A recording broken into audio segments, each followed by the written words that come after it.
Olean and salutations to the Truth Core, whoever and wherever you may be on the planet. I'm here again. It's hard to escape from me these days. On what day? Beats me. I can't tell you what day it is. I might guess maybe the 25th of September.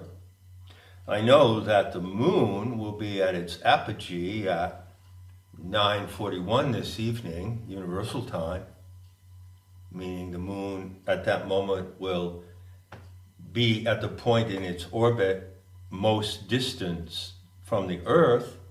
I know that, but I can only guess at what day it is. Anyway, what does it matter? It was a day. It's been a day with a little drama. Now, I hate drama. I don't do drama. Maybe if it's life and death drama, then I would do that drama with humor and brutality. But on a day-to-day basis, in the ordinary affairs of human life, if indeed anything ordinary ever happens in my life, I don't do drama. So it happens around me time to time, and it's actually the occasion for me talking to you today.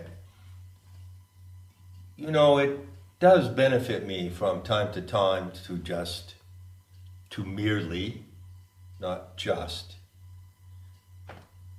There is no justice, so there is no just. To merely talk to you for the purpose of unwinding a bit. And that's what I'm doing right now. So, today was one of those days when I found myself, for a few seconds, wondering if you wonder what the hell I do with myself and what I do with my time. If you don't wonder and you don't care, then don't listen. Simple. It's my pleasure to tell you what I'm doing with my time right now. And why is it a pleasure? Well, one of my standards in life is to only do what gives me pleasure, or that which I find pleasure in. That's one of my standards. That's a standard of what I call, in planetary tantra slang, a tantrika. A tantrika is a voluptuary, a hedonist in the best sense of the word. Of course, it's true that hedonism, due to the influence of the Albanians, has become something ugly and degenerate. But I'm not talking about that kind of hedonism. So I like to use the word hedonic rather than hedonistic. So I would say, yeah, hedonistic is bad news, but I'm not a hedonistic man. I'm hedonic. My character is hedonic. Pleasure is an extremely high value to me. Pleasure and beauty are my ultimate values. Along with truth, of course, if you can handle it. Hey, if I can handle it. So, in that context, in this vein, throughout this riff, I'd like to tell you about something I'm doing right now that I find pleasurable. I'm revisiting an old friend, a literary friend, a writer. Now, I've read a lot in my life since I was quite young, and I've written a lot. I wonder sometimes if you could tally up all the days or hours of my life, what percentage that would be the time I put into reading and writing. I'd say it's a lot, and sometimes I wonder how I got anything else done. So literature, as you may have inferred from now, my friends, is a very big deal for yours, truthfully. Here's a little challenge. Name another popular guru or so-called spiritual teacher on the internet who can talk about literature. Can you think of one? So I love literature, but I'm also a terrible snob. And so I'm extremely selective about what I love and what I choose to read and those authors and writers that I choose to follow. I don't know if the audio is picking this up, but there's a dog barking in the background right now. And that's a cue or a clue to someone who is perhaps the writer that I admire the most in the entire world. How is the dog barking a cue to this individual? Well, he wrote many novels, I think 12 or 14, and his last novel was dedicated to the animals. He dedicated it to animals who can't read or write. Do you get that? He loved dogs, and there's some wonderful pictures of him with his dogs toward the end of his life when he lived just outside Paris. He was a most notorious man, and his name was Louis Ferdinand Céline. Where to begin? Well, how about when I first encountered Céline? Once again, I can be grateful to my braces for that. So I had 2 buck teeth, front teeth, when I was young, and my parents took me to get braces. And since we lived in this tiny little fishing village called Friendship, Maine, we had to go far and wide to find an orthodontist who would do this. And I think between the age of 14 and 16, I wore braces, and I loved it. I thought it was cool. I was the only kid in school who had braces. But in order to have these braces applied and to take care to go and tighten up the line to bring in the teeth from time to time, we had to drive up Route 1 to Bangor, Maine. And when we were there for the appointment, I would always run off and go to a bookstore because Bangor is near the University of Maine, where I eventually went for a short time. And there was a bookstore in the town that catered to the university students, so it had books in it relative to the courses that they had to take. You see, books that I would never have seen anywhere else in my life, living in that small fishing village. And that's where I discovered Nietzsche, Thus Spake Zarathustra, and Journey to the End of the Night, Voyage au bout de la nuit, by Céline. And those 2 books, more than any other books I read in my mid-teens, completely transformed my life and set me on the direction to where I am today. Here's a little story about Voyage au bout de la nuit that will give you a glimpse of what kind of man Céline was. First of all, he was a doctor, and his actual name was Louis Ferdinand Destouches, Destouches. And when he became a writer in his 30s, he chose eventually not to publish under his own name. His mother was named Céline. It's a common first name for women in France. And he chose that name to replace his birth name. And when he was asked about that one time, he said, Well, you know, my mother was a lace maker. Now, lace making is a grueling task. Making lace by hand was a long, centuries-long tradition in Europe, and it thrived in France and also in Belgium. Some of the most famous lace in the world has come from Belgium, from Brussels, where I also lived off and on for many years. So Céline said, the way I write is kind of like making lace. And so it's appropriate that I chose the name of my mother as my authorial name. Now, what happened with Journey to the End of the Night? Well, Céline was a doctor. He was trained as a physician. He was what you would call today a general practitioner. He grew up in one of the poorest areas of Paris, in a wretched little alleyway.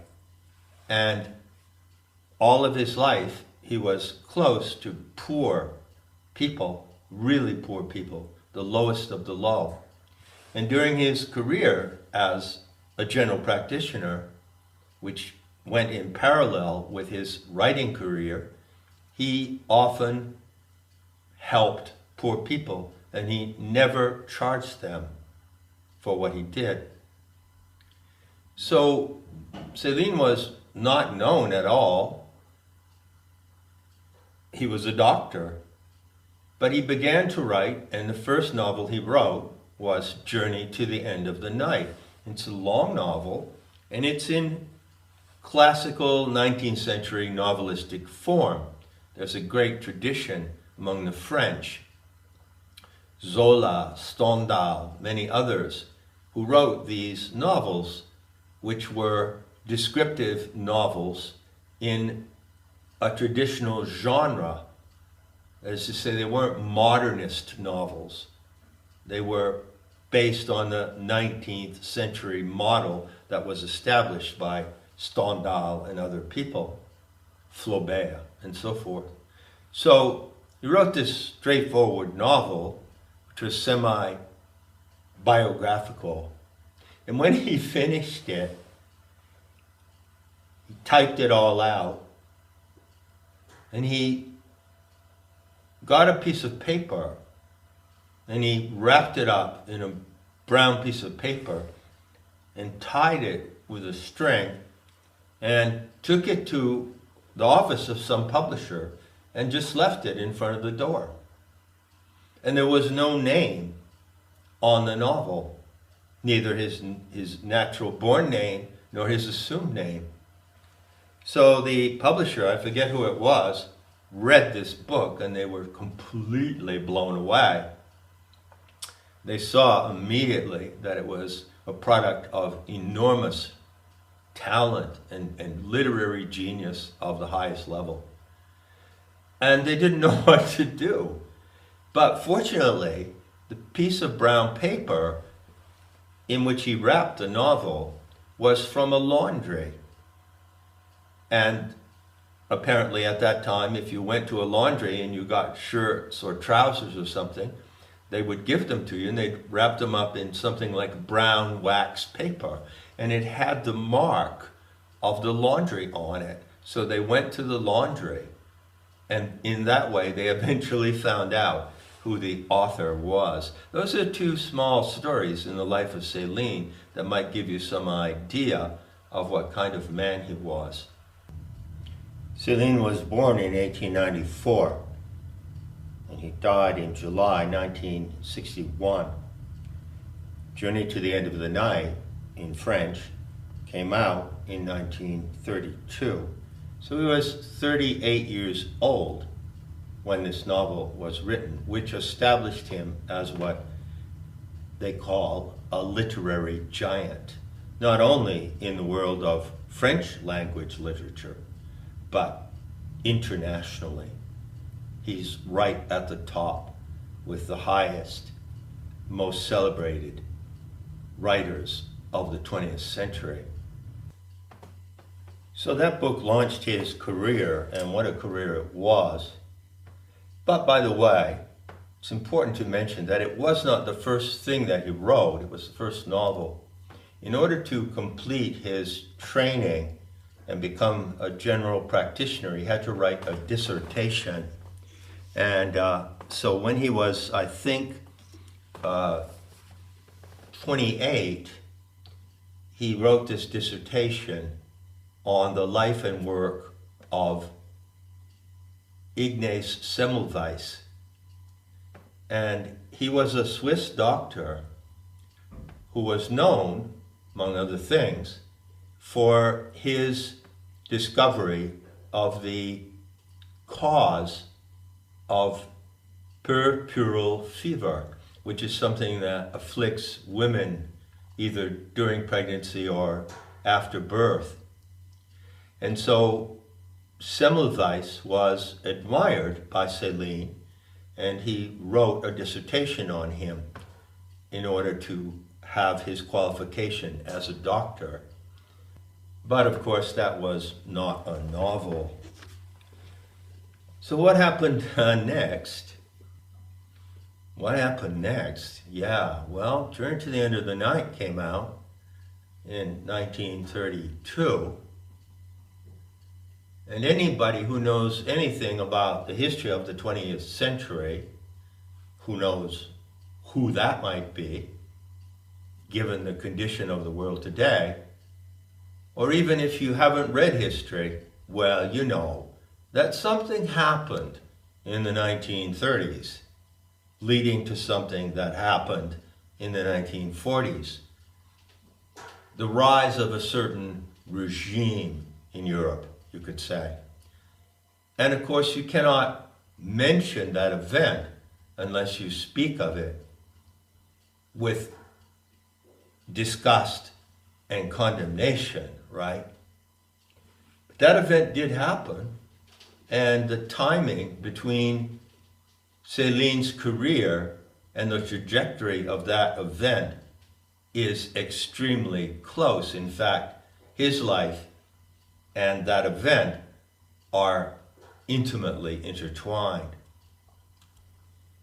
About 4 years after Journey to the End of the Night came out, Céline, who was then known and celebrated and widely read, published his second novel. The title of that novel is Mort à crédit, Death on Credit, generally translated as Death on the Installment Plan. You get some idea from the title of Céline's mindset. And he did something in that novel. He started to do something which rocked the entire literary world and the entire literary tradition of France. Now, I don't know if you know any French who claim to be literate and sophisticated, but they are linguistic chauvinists, and they take, that's a bad slur, by the way, and they take great pride in the French language and in French literature. It has been, certainly not anymore, hardly, but it has been a huge factor in their identity as the French people. So the French language is almost something sacred to them. And it's true, there have been many magnificent works written in the French language previous to Céline. So there's a deep foundation of a literary tradition in that country and among those people. Well, Céline, Goddess bless him, blew that whole tradition right off its foundations. You see, Céline had enlisted in the army in World War I. In fact, the opening scene of Journey to the End of the Night describes how he did it, and it's hilarious.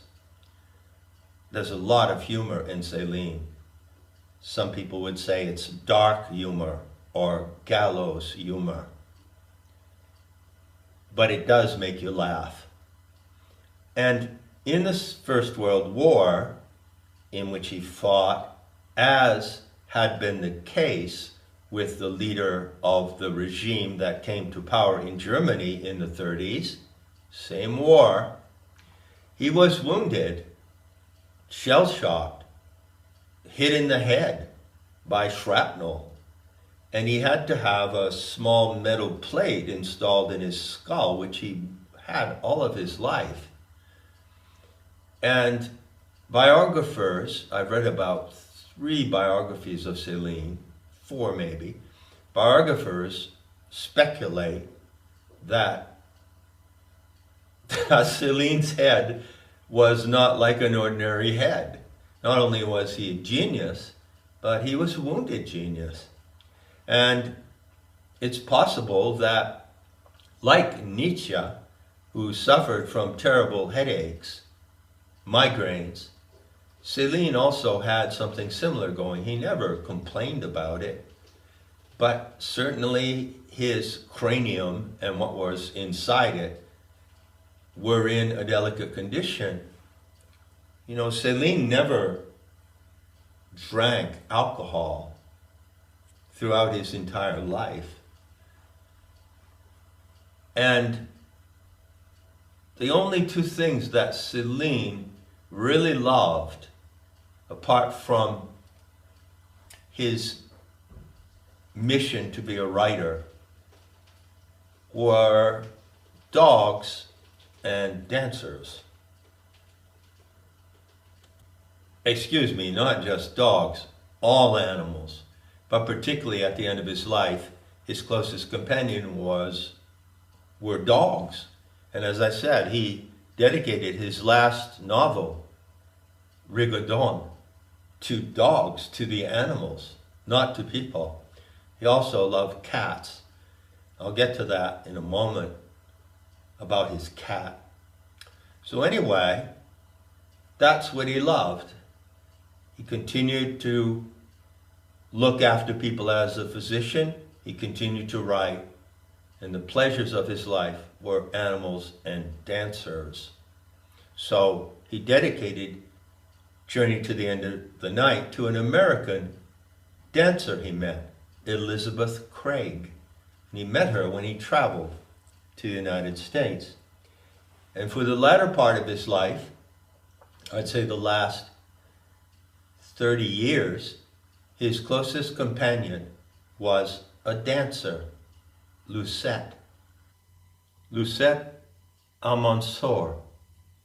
He met her a couple of years after Journey came out. And they were together for the rest of their lives. And she survived him by a few years. You can see pictures of them together. Oh, check it out. So where was I? Yeah, about what Céline did with the novel. You see, as I said, Journey to the End of the Night is pretty classical in its form. But if you're ever in a bookstore and you see any other of the later novels by Céline, starting with Death on the Installment Plan, whether they're in French or English, if you riffle through them, something will immediately come to your attention, which is the ellipsis, or 3 dots. So normally when someone is writing a sentence or a novel or a paragraph, and they put 3 dots after a sentence, what does that signify? It signifies a lapse, a pause, or some kind of uncertainty. Well, all of Céline's novels written after Death on the Installment Plan are full of 3 dots. There is rarely a complete sentence in any one of them. Or if there are complete sentences in them, they're extremely brief. Now you might think that that would be unreadable, and I suppose to some people it is. But I have read Céline in his 3-dot novels, both in English and French. And I can tell you, it's not an easy haul. But if you do read it, if you do get on to what he's doing, if you do get on to that style and the intention of the style, it is totally breathtaking. Céline himself explained it in this way. It went back to his experiences on the front in World War I, to being shell-shocked, diving, climbing out of trenches and diving into holes in the mud, being surrounded by gunfire and explosives. And he said that he wanted to write in a way that repeated the sensation of that experience, because as far as he was concerned with World War I, the whole world, especially the Western world, was thrown into a state of shock, like a soldier on the front lines as he had been. And he wanted to convey shock and disorder and confusion in his novels. And he managed to do that. And yet the novels are coherent stories. They do tell stories. They have plots. He was really a master lace maker. To be able, imagine what that was, to be able to write sentences that end paragraph after paragraph, page after page in 3 dots, and end up telling a coherent and meaningful story with a tremendous moral impact. And that is Céline's achievement. No one else has come close to anything like this. Another aspect of that style concerns the subject of hallucinations. Now, there's a wonderful pun in French on the word Céline, which goes like this. The French word for hallucination is hallucination, and the pun is hallucination. It relates to the expression in French, the slang, c'est hallucinant. That's hallucinating. It means that's something wild, really wild and out of the ordinary. And in a way, these novels, written with a 3-point style, were literary hallucinations, but they were lucid hallucinations. And all of Céline's writing had that single purpose, to show by his style and his stories that all of humanity was in a condition of hallucinating shock. And one of the dangers of being in this condition, there are many of course, was that the very sense of humanity would be lost, as would occur, as you can imagine, if you were on the front lines in World War I, one of the most and first worldwide insane and inhumane events in history. So that's where Céline was coming from, you see. Another time when he was asked about this bizarre style in which he wrote, he said, well, I'm just trying to describe what I experienced. And he said, how did he put it? He said, look at this passage, and he cited this passage in one of his later books, which occurs in a situation where one of the cities in France was being bombed, okay?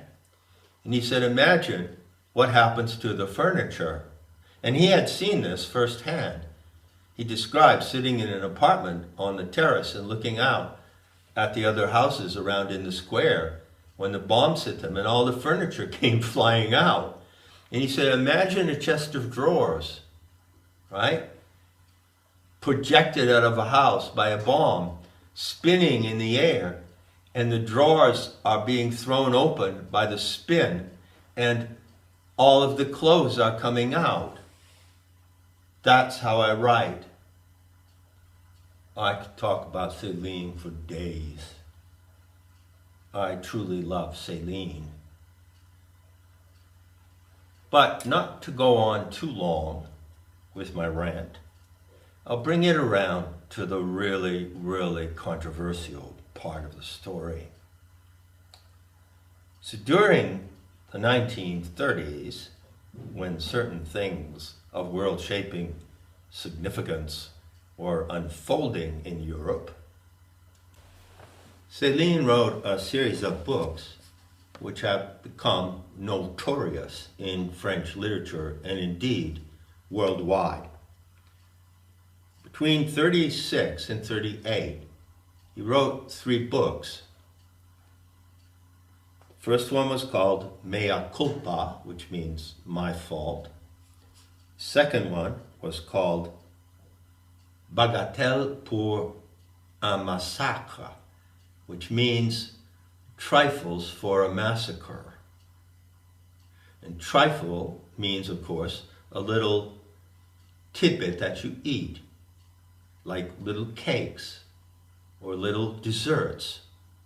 So imagine that you're sitting somewhere in front of a large square in Europe. You have an apartment on the square and you're sitting on the balcony, and you have in front of you a plate of trifles, and you watch what's happening in the square. And what's happening is a genocide and a massacre of an unbelievable scale. So that book was the second in this series, and the third one is called L'École des Cadavres, which means the school for cadavers. And these 3 books are not considered to be books. They're not novels.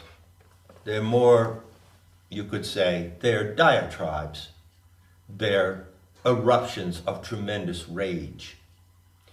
And they have become known from the time they were written as pamphlets or pamphlets, or they also call them feuilletons, which just means some kind of trash novel. And they have been condemned from the time they were written. So somebody published them, I forget who it was, and almost immediately they were suppressed and copies were collected and they were burned. And when I discovered Céline at the age of 16 in the early 1960s, no one ever talked about these. If you read anything about Céline, they would just say, oh, those horrible pamphlets, they're unavailable, even in French. And actually, strange as it may be, a couple of years ago, when I was in Belgium, I happened to catch the French news, and I saw that, I think it was Gallimard, or some prominent French publisher had decided to re-release these pamphlets. And there was a huge stinko controversy about this. Why would they do this? Because this was something deplorable that Céline had done. And people who admired Céline were wringing their hands and lamenting, how could such a great man, in certain ways, so humane and so profound in his view of the human condition, allow himself to write these horrible pamphlets? Why were they horrible? Well, I'll leave that to your imagination for the moment. No, I won't. I'll tell you exactly why, and you can see it coming, right? In these books, written in the mid-30s, Céline came out with all guns blazing against what he considered to be a deplorable, evil development in human affairs. And of course, I'm talking about the Albanians, right? Or to be more precise, Céline exposed and objected in no pleasant terms to the Jewification of Western civilization. And for that he has been condemned and is still condemned largely to this day. So what I've been doing lately, when I allow myself the leisure time to read, is I've been reading one of these pamphlets. Only one. Well, two have been translated into English, but only one has been published. Trifles for a Massacre, which is hilarious. And I cannot even begin to describe the language that he uses, the brutal humor and the black humor and the lucid insight that he has about this problem in the world, this unique problem. Cannot describe what it's like to read Céline's pamphlet. It's a kind of elixir, but not for everyone to imbibe.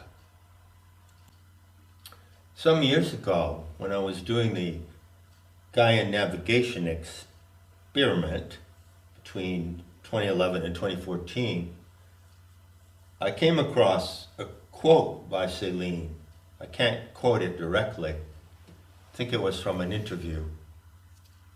And I put it out at that time to the group of students and friends who were following that event with me. And in this quote, Céline says, and he probably said this around 1935, 36, when he was writing these diatribes, these documents of his outrage. He said, if we don't watch out, we, meaning white Western European people, if we don't take a good look at the course we're on and where it's going, then there's a big chance that the white races will be exterminated. Céline said that 80, 85 years ago. That realization of that risk, that threat, was in the forefront of his mind. So as I said, I could talk, and it's my pleasure to talk about Céline with you. But I'll conclude with just another story. Now, Céline loved dancers, and he also liked twins. I can stand with him on that one. And he loved cats, particularly one cat, Bébert. Now this cat, Bébert, is the most famous cat in French literature. To my knowledge, it's the only cat that actually had a book written about him. Yes, that's true. Someone wrote a biography of Bébert. So the story goes that at a certain point, Céline and Lucette fled. Now, where do you think they went when they fled France? Well, they went to their neighbors in Germany. Yes, indeed they did. And Céline wrote one or perhaps more novels in the three-dot style about his life in Germany. One of them is called D'un château l'autre, which is translated as castle to castle, because for a while he actually lived in a castle in Germany in association with certain other individuals who are too evil and dangerous to even mention, right? So, after the war, naturally, obviously, Céline was accused of being a collaborateur. He collaborated with the enemy. He did that. So picture now Germany in 1945 at the end of the war. Now it is a very great fact that most of the pictures that you have ever seen of the destruction in Europe in World War II are pictures of towns and cities in Germany. Even when the war was over, even when it was obvious that the Allies had won, they continued to bomb Germany. And they firebombed over 60 German cities and towns. I think there were something like 12 or 16 of them which were reduced to such rubble that there was nothing left but bricks and dust. They also caused enormous death to civilians. These cities that they bombed, firebombed, like Dresden in February of 1945. Hamburg and other cities were not military targets. They just bombed the hell out of the German population. There's a film about that. It's called Hellstorm. Go look into it if you can take it. And so imagine that scene at the end of the war. And what was Céline doing? That man. Well, he was in Berlin and he decided to go to Denmark because that's where Lucette was. So how did he get from Berlin to Denmark? He walked. And as he walked, in his bomber jacket, his leather bomber jacket, he kept Bébert with him. So Louis Fernand Céline walked through Germany in that scene of absolute and utter hell with his beloved cat. And they both arrived alive in Copenhagen. Such are the things that you need to know if you're going to talk about the man, Céline. Enough said, and I'll be seeing you in the beauty to come.